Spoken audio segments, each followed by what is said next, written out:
The government of the Turks and Caicos Islands, Bahamas, and the United States are now in planning and deliberation mode after a one-day conference between the three nations.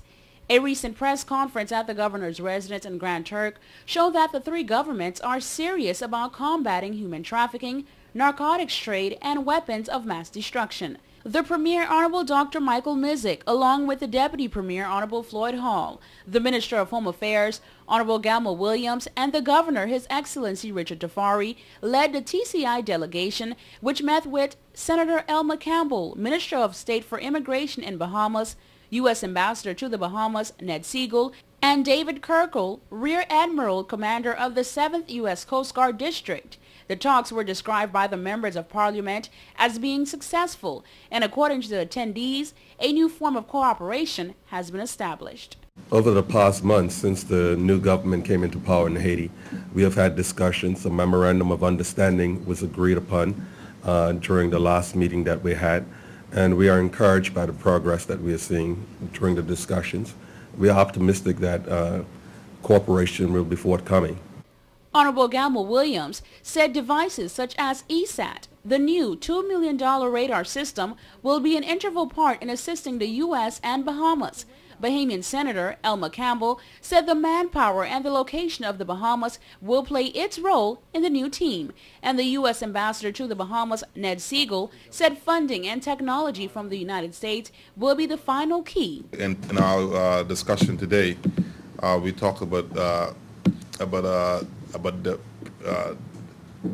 new radars that we'll be installing, but we also talk about the three countries that are sharing intelligence, sharing the assets that we have there patrolling our borders now. What we all can do together adds to the assets that we already have.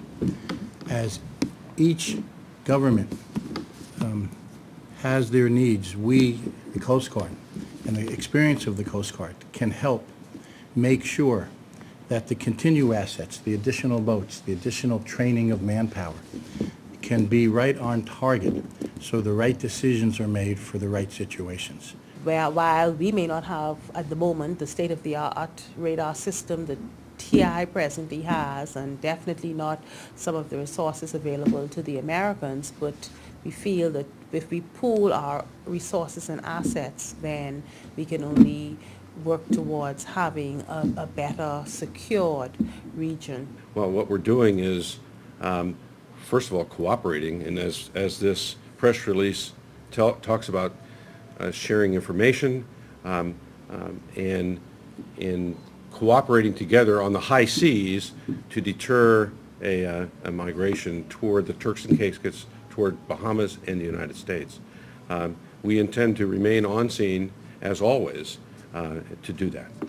The U.S. Ambassador said that the TCI and the Bahamas share almost the same beauty, and like the Bahamas, it is unfortunate that we are in the same geographical position, which makes both countries a perfect transit position of drugs and human trafficking to the United States.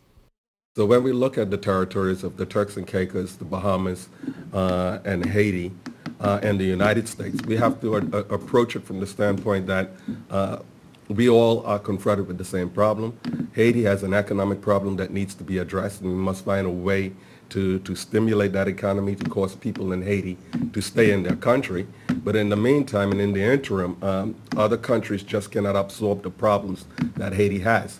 And so we have to do our part on a joint effort to protect our territories and make sure that the territories are safe from illegal immigration or illegal migration, drugs, and firearms.